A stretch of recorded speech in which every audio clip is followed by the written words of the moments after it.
శ్రీ గణేశ పురాణము ఉత్తరార్ధ భాగము క్రీడాఖండము అధ్యాయము 104. బ్రహ్మదేవుని గర్వభంగము. మయూరేశుని విశ్వరూప దర్శనము. బ్రహ్మదేవుడు వ్యాసమునీంద్రునకు ఇలా చెప్తున్నాడు. వ్యాసమునీంద్ర, ఒకనాడు నేను జనని ఉమాదేవితో సహా సనాతనుడు పరబ్రహ్మ స్వరూపుడు అయిన మయూరేశును చూసి ఆ స్వామిని ఇలా స్తుతించాను. అథ విరించికృతమయూరేశ్వరస్తవం పురాణపురుషం దేవం నానాక్రీడాకారం ముద మాయావినం దుర్విభావ్యం మయూరేశం నమామ్యహం. పరాత్పరం చిదానందం నిర్వికారం హృది స్థితం గుణాతీతం గుణమయం మయూరేశం నమామ్యహం. సృజంతం పాలయంతం చ సంహరంతం నిజేచ్ఛయా సర్వవిఘ్నహరం దేవం మయూరేశం నమామ్యహం. ఇంద్రాదిదేవతా బృందైః అభిష్టుతం అహర్నిశం సదసద్వ్యక్తమవ్యక్తం మయూరేశం నమామ్యహం. నానాదైత్యనిహంతారం నానారూపాణి బిభ్రతం నానాయుధధరం భక్త్యా మయూరేశం నమామ్యహం. సర్వశక్తిమయం దేవం సర్వరూపధరం విభుం సర్వవిద్యాప్రదాతారం మయూరేశం నమామ్యహం. పార్వతీనందనం శంభోః ఆనందపరివర్ధనం భక్తానందకరం నిత్యం మయూరేశం నమామ్యహం. మునిధ్యేయం మునినుతం మునికామప్రపూరకం సమిష్టివ్యష్టిరూపం తం మయూరేశం నమామ్యహం. సర్వజ్ఞాననిహంతారం సర్వజ్ఞానకరం శుచిం సత్యజ్ఞానమయం సత్యం మయూరేశం నమామ్యహం. సర్వజ్ఞాననిహంతారం సర్వజ్ఞానకరం శుచిం సత్యజ్ఞానమయం సత్యం మయూరేశం నమామ్యహం. అనేకకోటి బ్రహ్మాండనాయకం జగదీశ్వరం ఆనందవిభవం విష్ణు మయూరేశం నమామ్యహం. మయూరేశం నమామ్యహం.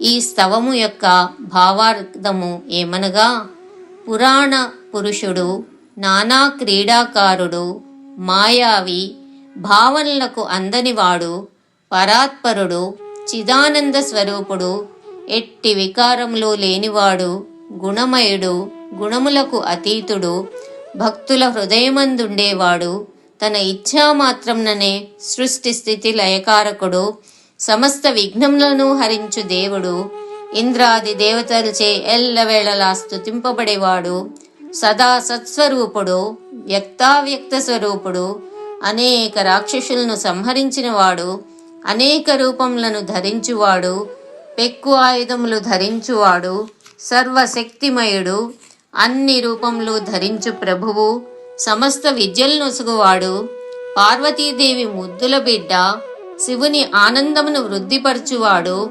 భక్తులకు ఆనందము ఇచ్చువాడు, నిత్యుడు, మునిధ్యేయుడు, మునులచే స్తుతింపబడువాడు, మునుల కోర్కెలు తీర్చువాడు, సమిష్టి వ్యష్టి స్వరూపుడు, సర్వుల అజ్ఞానమును పోగొట్టేవాడు, జ్ఞానప్రదాత, పరిశుద్ధుడు, సత్య జ్ఞానమయుడు, సత్యరూపుడు, అనేక కోటి బ్రహ్మాండ నాయకుడు, సర్వవ్యాపకుడు అగు మయూరేశ్వరునికి నమస్కరించుచున్నాను. బ్రహ్మ ఇలా పలుకుతున్నాడు. వ్యాసమునీంద్ర, రసవత్తరంగా సాగిన తరువాయి కథ విను. నేను మయూరేశంతో ఇలా పలికాను. పరమానంద పరిపూర్ణుడగు ఓ దేవదేవా, నీ దర్శనం వల్ల నేను పునీతుడనయ్యాను. ఇంద్ర యమ దేవతాదులను జయించిన కమలాసుడిని నీవు జయించుట మిక్కిలి ఆశ్చర్యకరము అని విన్నవించాడు. నానా పుణ్యతీర్థాల జలంతో నా కమండలం నింపి మయూరేశుని అభిషేకించి అర్చించి పూజించి ప్రదక్షిణలు చేస్తూ ఉండగా నా కాలు జారి కమండలం బోర్లా పడిపోయింది.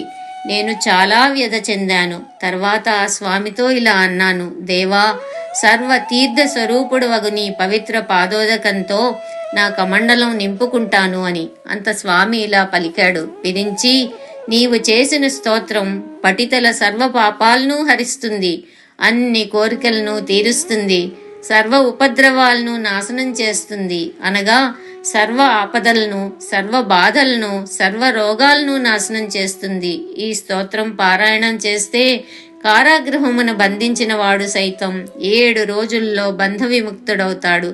దీర్ఘ రోగములు సైతం హరించి అట్టివాడు సంపూర్ణ ఆరోగ్యవంతుడవుతాడు. చతురానన, ఈ స్తోత్రం భుక్తి ముక్తి ప్రదం. నీ కమండలం జారి కిందబడిన జలం నదిగా ప్రవహించి కమండులు నదిగా 3 లోకాల్లో ఖ్యాతి చెందుతుంది.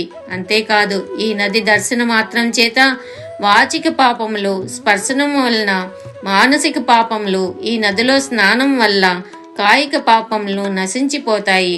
నిరంతర సేవనం వలన మోక్షం లభిస్తుంది అని బ్రహ్మకృత స్తోత్రంను బహుదా ప్రశంసించాడు.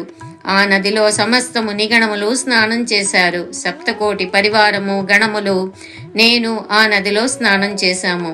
నేను సర్వమునిగణములు అక్కడ తపస్సు చేశాము. స్వామి కల్పించిన మాయ దురతిక్రమం కదా. నేను మాయకు లోనై నాలో నేను ఇలా ఆలోచించాను. నేను జగత్కర్తను, జగద్వందుణ్ణి, ఇంద్రాది దేవతల పూజలు అందుకునేవాణ్ణి. అంత మహిమాన్వితుడైన నేను కేవలం 11 సంవత్సరాల ప్రాయం గల పసివాడికి, పైగా కుర్రకుంకలతో ఆడుకునే అనాచారపరుడికి ప్రణతులు అర్పించడమేంటి? నా జ్ఞానం, నా మహత్యం, నా పితామహ పదం ఇవన్నీ ఏమైనట్టు? నేను సృష్టించిన చరాచర జగత్తును గుప్తంగా దాచి ఉంచుతాను. ఈ కుర్రకుంకే పరమాత్మ అయితే ఏది తిరిగి జగత్ సృష్టి చేయమను, అప్పుడు వాడి బండారం బయటపడుతుంది. బ్రహ్మ ఈ విధంగా యోచించి ఈ సృష్టినంతటిను మరుగుపరిచాడు. గజానుడు చూసేసరికి తోటి బాలురు కనబడలేదు. ఇంటికి వచ్చి చూశాడు. ఇల్లు కనబడలేదు, వాకిళ్ళు కనబడలేదు, తోటలు దొడ్లు కనబడలేదు, పక్షులు వృక్షాలు కనబడలేదు, జంతువులు కనబడలేదు. ధరాతలమంతా శూన్యంగా కనబడింది. దేవలోకానికి వెళ్ళాడు, అది కనబడలేదు.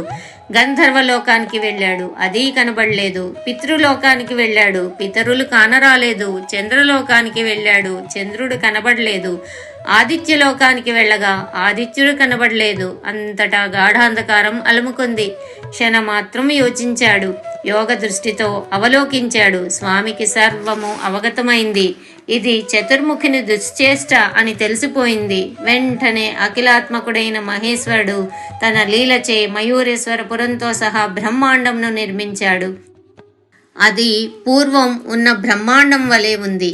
అందు స్వర్గపాతాళాలను, ఆదిదేవులైన భవానీ శంకరులను, వారిని అర్చిస్తున్న మునిగణాలను, సూర్య చంద్ర నక్షత్రాలను, వాగులను, వంకలను, నదీనదాలను, సరస్సులను, సాగరాలను, గిరులను, సమస్త వృక్షజాలంతో నిండిన పృథ్వీని చూసి బ్రహ్మ దిగ్భ్రమ చెంది చిదానందాత్మయు కళా కాష్ట ముహూర్త దినపక్షమాస అయిన సంవత్సరకాల స్వరూపుడు అయిన దేవదేవుని మయూరేశ్వరిని దర్శించి చతుర్ముఖుడు క్షమాపణ చెప్పుకున్నాడు.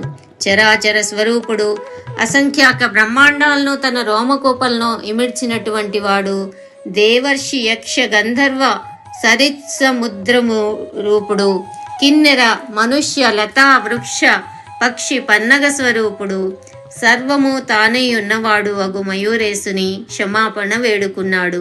కిరీట కుండల రూపురాదులతో విరాజులుతున్నటువంటి వాడు, నాభియందు శేషుణ్ణి కంఠమందు సర్పంను ధరించినటువంటి వాడు, సమస్త దేవతలచే నమస్కరింపబడుతూ సిద్ధి బుద్ధి సమేతుడై దివ్య సింహాసనంపై కూర్చుని బ్రహ్మకు తన ప్రతిరూపంను చూపుతున్న మయూరేశ్వర్ని చూసి పూజించి మరల క్షమాపణ వేడుకున్నాడు. అలా వేడుకుంటున్న బ్రహ్మను తన నాసాపుటం ద్వారా పీల్చి తన కుక్షిలోనికి తీసుకున్నాడు మయూరేశ్వరుడు. బయట కనబడిన విశ్వము బ్రహ్మకు మయూరేశ్వరుని ఉదరంలో కనిపించింది. ఒక్క అండంలో అనేకమైన బ్రహ్మాండములు, ఒక్కొక్క బ్రహ్మాండంలో తన రూపమును మయూరేశుని రూపము కనబడ్డాయి. బ్రహ్మ ఖిన్నుడైనాడు. దేవదేవా, నీ మహిమ నాకు అంతుపట్టడం లేదు ప్రభు, నీ మాయను నివారించు అని వినయంగా వేడుకున్నాడు దయాళుడైన మయూరేశ్వరుడు. బ్రహ్మ మొరను ఆలకించి ఒక్క క్షణంలో సమస్తమును అంతర్ధానం చేశాడు. బ్రహ్మ చూసేసరికి మయూరేశ్వరుడు తన తోటి బాలులతో ఆడుకుంటున్నాడు. ప్రభు, తప్పులు చేసిన తనయుని తల్లి క్షమించినట్టు నువ్వు నా అపరాధాన్ని మన్నించాలి అని తిరిగి ప్రార్థించాడు. మయూరేశుడు బ్రహ్మ శిరస్సుపై తన అమృతహస్తము నుంచి, వాణీనాథ, నాకెవ్వరిపైనా క్రోధం లేదు, స్వపరభేదం అసలే లేదు, నేనెవరికి భయపడ్ను, అలాగే నా ఎడ్ల ఎవరికి భయం ఉండనవసరం లేదు అని కలవరపడుతున్న కమలాసుని సముదాయించాడు. బ్రహ్మదేవుడు యథాపూర్వంగా మయూరేశ్వరి పురాన్ని, అందు మయూరేశుని, అతని బాల్య స్నేహితులను భవానీ శంకరులను దర్శించి స్వామి అనుజ్ఞ గైకొని సత్యలోకానికి మరలిపోయాడు. తన పిల్లవాణ్ణి వెంట పెట్టుకుని భవానీ తన ఇంట్లోకి వెళ్ళిపోయింది. పిల్లలు సైతం ఎవరి ఇళ్లకు వారు వెళ్ళిపోయారు. 104వ అధ్యాయం సమాప్తం.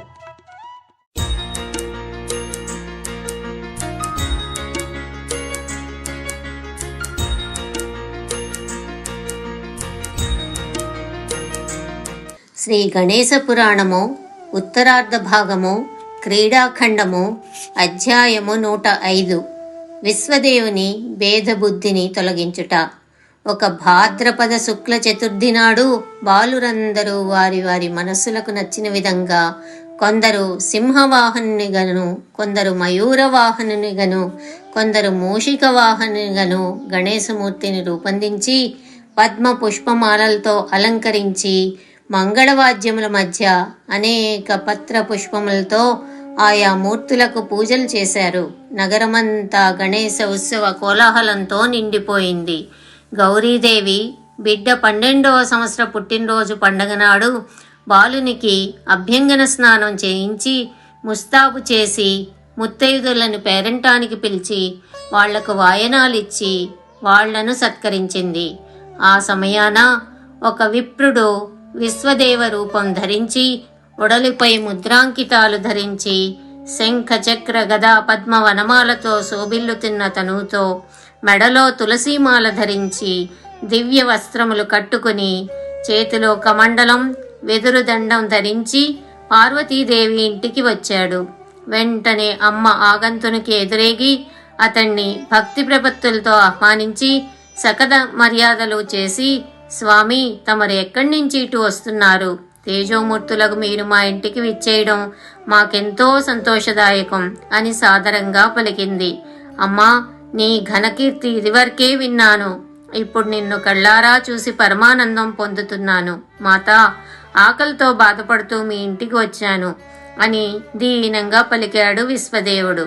ఎంత మాట, రండి రండి, కూర్చోండి, తృప్తిగా భోజనం చేసి సేద తీర్చుకుని మరీ వెళ్దురుగాని అని పార్వతీదేవి పలికింది. మయూరేశుడు అతిథిని పీట మీద కూర్చోబెట్టి అతని కాళ్ళు కడిగి నెత్తి మీద అతని పాదోదకం చల్లుకుని సర్వ విధాలైన మర్యాదలు చేశాడు. పార్వతీదేవి పంచభక్ష పరిమాణాలతో కూడిన మృష్టాన్నమును వడ్డించి, స్వామి, మొహమాట పడక తృప్తిగా భోజనం చేయండి అని పలికింది. విప్రుడు ఆలోచిస్తూ కూర్చున్నాడు. అంత భవాని, స్వామి, వడ్డన పూర్తి అయింది, పరిశేచనం చేయండి, ఏమిటలా ఆలోచిస్తూ కూర్చున్నారు? వడ్డించిన పదార్థాలు కాక ఇంకా ఏమైనా కావాలా? సంకోచించక చెప్పండి. శంకరుని కటాక్షం వల్ల త్రుటిలో తెచ్చి తమకు వడ్డిస్తాను అని పలికింది. అమ్మా, పాల సముద్రంలో ఉన్న విష్ణువును చూస్తూ నేను భోజనం చేస్తాను అంటూ ఆ విప్రుడు వడ్డించిన విస్తర్ నుంచి తటాలన లేచిపోయాడు. అంబ ఆశ్చర్యపోయి, ద్విజోత్తమ, మీకు ఈ నియమం ఉందని మీరు మాకు ముందుగా తెలుపలేదు. వడ్డించిన భోజనంను తిరస్కరించి లేచిపోవడం సత్వగుణ లక్షణమేనా? ఈ విషయం తెలిసి శంకరుడు ఎంత క్షోభపడతాడో కదా అని చిన్నబుచ్చుకుంది. తల్లి ఆరాటం చూసి మయూరేశుడు, ఏమయ్యా బాపడా, నీ హృదయంలో రూఢిగా పద్మనాభుని దర్శించాలన్న ప్రగాఢ వాంఛ ఉంటే అది తప్పక నెరవేరుతుంది. ఇంతకు ఆమె ఎవరనుకుంటున్నావు? ఆమె 3 లోకాలకు అమ్మ. బ్రహ్మాదులు కూడా తల్లడిల్లుతో తలకిందులుగా తపస్సు చేసిన లభ్యం కాని ఆమె దివ్య దర్శనం నీకు అయాచితంగా లభ్యమైంది. బహుజన్మకృత పుణ్య పరిపాకం చేత మాత్రమే ఆ త్రిలోకజన్ని దర్శనం కలుగుతుంది. పైగా సర్వదేవతా శక్తి స్వరూపిణి, సదాపూర్ణ, అన్నపూర్ణ అయిన అమ్మ చేతితో వడ్డించిన భక్ష్య భోజ్య లేహ్య చోష్య పానీయాలను, పక్క ఫలాలను కాలదనుకుంటున్నావా? ఉష్ట్రపక్షికి మృష్టాన్నం ఇష్టం ఉండదులే మూఢుడా. ఈ నారాయణుని దర్శనమే అన్న ఇంగితం లేకుండా పోయింది నీకు. అంతేకాదు, సర్వదేవతా స్వరూపుడనగు నా దర్శనం విష్ణు దర్శన తుల్యమని గ్రహించలేకపోయావు అని ఆ బ్రాహ్మణుని తీవ్రంగా మందలించాడు. నువ్వు ఏం చెప్పు, ఎంత చెప్పు, నేను మాత్రం రమాపతి దాసుణ్ణి. నేను అన్యులకు నమస్కరించను. నువ్వు సర్వదేవతా స్వరూపుడనంటున్నావు, నాకు వాసుదేవునిగా కనిపించు అని విశ్వదేవుడు మయూరేశుని నిలదీశాడు. మయూరేశుడు తటాలన అంతర్ధానమై త్రుటిలో పీతాంబరము, 4 చేతులందు శంఖ చక్ర గదా పద్మములు ధరించి సర్వాలంకార సుందరాంగుడై వక్షస్థలమున రాజిల్లుతున్న కౌస్తుభమణితో వనమాల విభూషితుడై మహాలక్ష్మి సమేతంగా విశ్వదేవుని ఎదుట సాక్షాత్కరించాడు. విశ్వదేవుడు స్వామిని స్తుతించి పలుమార్లు నమస్కరించి పరితుష్టుడై, దేవదేవా, లక్ష్మీనారాయణ, నీ దర్శనం వల్ల నా జన్మ తరించింది. ధన్యుణ్ణయ్యాను తండ్రి. మయూరేశ్వరుని దయవల్ల భవానీ దర్శనం, సర్వాంతర్యామివి పరాత్పరుడవగు నీ దర్శనం నాకు కలిగింది అని బహుభంగుల స్వామిని స్తుతించాడు. అంత నారాయణుడు, భక్త, నీకు నాపై గల అకుంఠిత భక్తికి మెచ్చి నువ్వు కోరుకున్న ఈ రూపంలో నీ కొరకు అవతరించాను.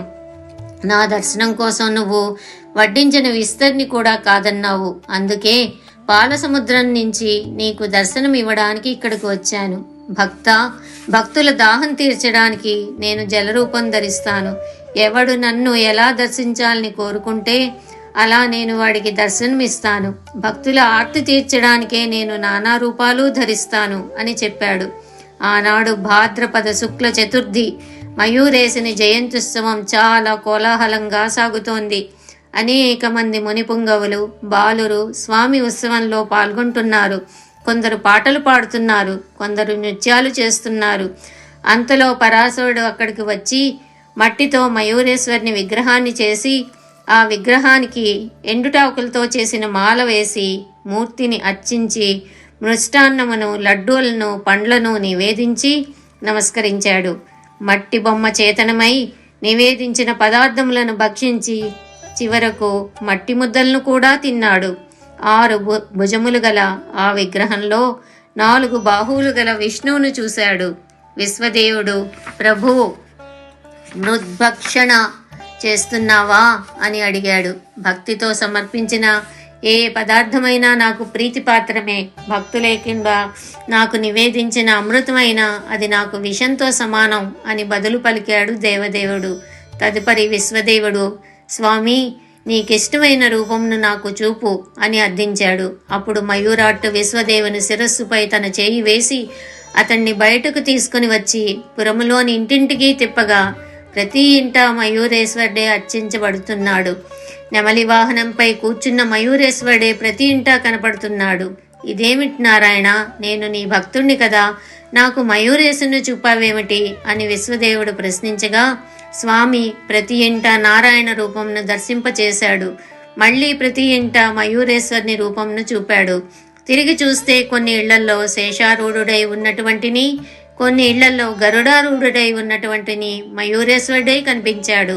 విశ్వదేవుడు భూమి మీద, నీళ్లలోనూ, ఆకాశంలోనూ క్షణం నారాయణ్ణి, క్షణం మయూరేశుని దర్శించి అంతవరకు తనను ఆవరించిన భ్రాంతిని వీడి నామరూప భేదమే గాని తత్వతః భగవంతుడొక్కడే అన్న వాస్తవాన్ని గుర్తించి సర్వాత్మభావంతో మయూరేశుని అర్చించి స్వామి అనుగ్రహం పొంది అతని అనుమతితో తన ఆశ్రమానికి మరలిపోయాడు విశ్వదేవుడు. 105వ అధ్యాయం సమాప్తం.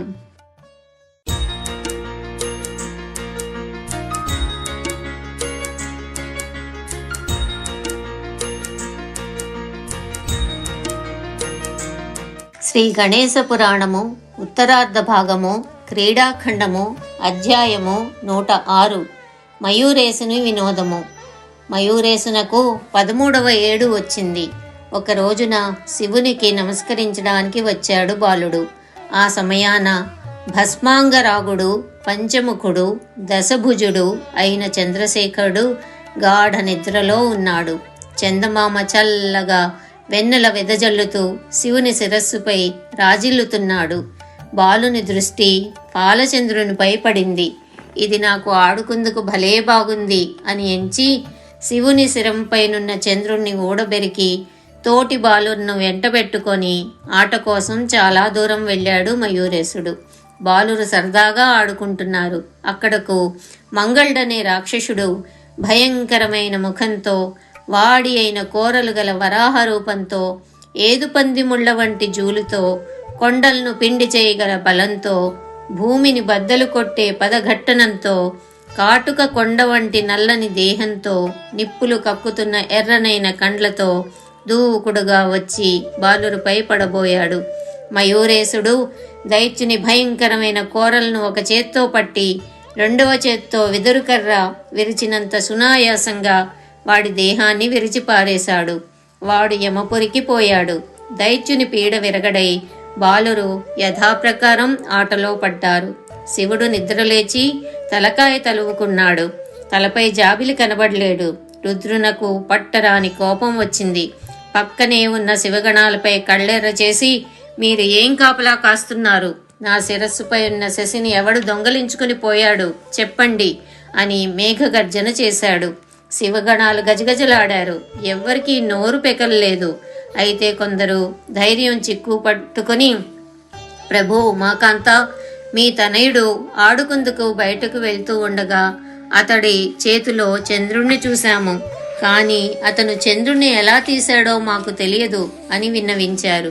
శివుడు కోపంతో, ఎవడు చంద్రుణ్ణి అపహరించాడో వాణ్ణి నా దగ్గరకు ఈడ్చుకొని రండి, లేదా అందర్నీ భస్మీపట్లం చేస్తాను, వెళ్ళండి అని బృహస్వరంతో భూమి బద్దలయ్యేలాగా గర్జించాడు. శివభటులు తక్షణమే బాలురు ఆడుకుంటున్న చోటుకు వెళ్ళి, మయూరేశ, నువ్వు మా స్వామి దగ్గరకు వెంటనే రావాలి, కాదంటే ఆ చంద్రుణ్ణి మాకిచ్చివేయి అని కోపంగా పలికారు. ఓరి శివభటులారా, మీరేమిటి నాపై కళ్ళెర చేస్తున్నారు? హద్దు మీరి ప్రవర్తించకండి. నేనెవరో తెలుసా?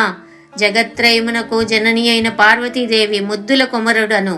మీరు అధికంగా మాట్లాడక ఇక్కడి నుండి పోండి అని తన నాసాపుటుమల నుండి గాలిని విడిచాడు.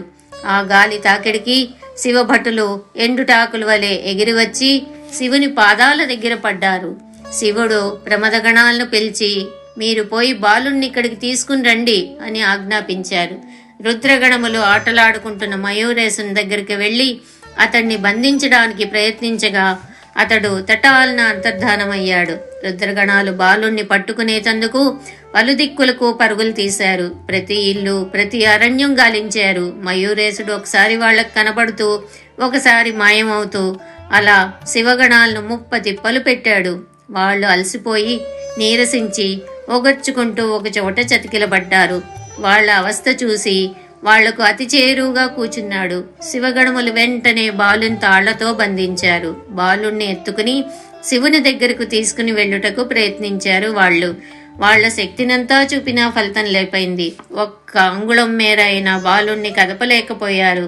వాళ్ల ప్రయత్నాలు విఫలమైనందున విహ్వలులై విచారవదనాలతో తిరిగిపోయి శివుని ఎదుట ముఖాలు దించుకుని నిలబడ్డారు. ప్రభు, మీ తనయుని మేము పట్టుకుని యత్నించి చివరికి అతనిని తాళ్లతో బందీ కూడా చేశాము. కానీ అతన్ని అంగుళం మేర కూడా కదల్చలేకపోయాము స్వామి. మీరు మమ్మల్ని ఎలా శిక్షించినా బాలుణ్ణి తీసుకుని రావడం మా వల్ల కాదు అని రుద్రగణాలు విన్నవించారు. శివుడు తన పక్కనే ఉన్న నందితో, నువ్వు వెళ్ళి బాలుని నా దగ్గరికి తీసుకునిరా అని ఆజ్ఞాపించాడు. నందీశ్వరుడు వాయువేగ మనోవేగంతో మయూరేశ్వరుని వద్దకు వెళ్ళి, అబ్బాయి, నా ప్రభువు దగ్గరకు నువ్వు వెంటనే రావాలి, లే అని బాలునిపై అధికారం చూపబోయాడు. బాలుడు నంది మాటలకు చెలించలేదు. నందీశ్వరునికి కోపం వచ్చి, ఇదిగో అబ్బాయి, మర్యాదగా వచ్చావా సరే, లేకపోతే నిన్ను ఎలా తీసుకుని వెళ్లాలో నాకు తెలుసు అని కాస్త కఠినంగా మాట్లాడాడు. మయూరేశ్వరునకు మిక్కిలి కోపం వచ్చి, ఒరే ఎద్దు, నువ్వు హద్దు మీరి ప్రవర్తిస్తున్నావు అని చెప్పి తన నాసారంధ్రముల ద్వారా తీవ్రంగా గాలిని నిశ్వసించాడు. మయూరేశ్వరుని నిశ్వసిత వాయు వేగానికి పల్టీలు కొట్టుకుంటూ ముక్కు వెంట నోటి వెంట రక్తం కక్కుతూ ఉక్కిరి బిక్కిరై శివుని పాదాల వద్దకు వచ్చి మూర్ఛపోయాడు ప్రగల్భాలు పలికిన నందీశ్వరుడు. కొన్ని క్షణాలకు తెలివి వచ్చి చూడగా ముద్దులకు బొజ్జ గణపతి అసమాన కాంతులీనుతూ శివుని తొడపై కూర్చుని ఉండడం, శివుని తలపై చంద్రుడు ప్రకాశిస్తూ ఉండడం గమనించి నివ్వెరపోయాడు. అలసిపోయిన శివభటులను, రుద్రగణాలను, నందిని ఊరడించాడు పరమేశ్వరుడు. అంతా శివగణములు, నేటి నుండి మయూరేశ్వరుడే సమస్త గణాలకు అధిపతి, ఇప్పటి నుండి అతడు గణరాట్టుగా వ్యవహరించబడాలి అని ప్రతిపాదించగా అందుకు శివుడు ఆమోదించి హర్షించాడు. హర్షధ్వానాలు మిన్నుముట్టాయి.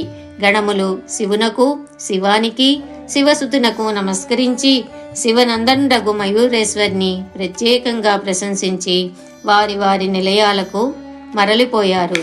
106వ అధ్యాయం సమాప్తం.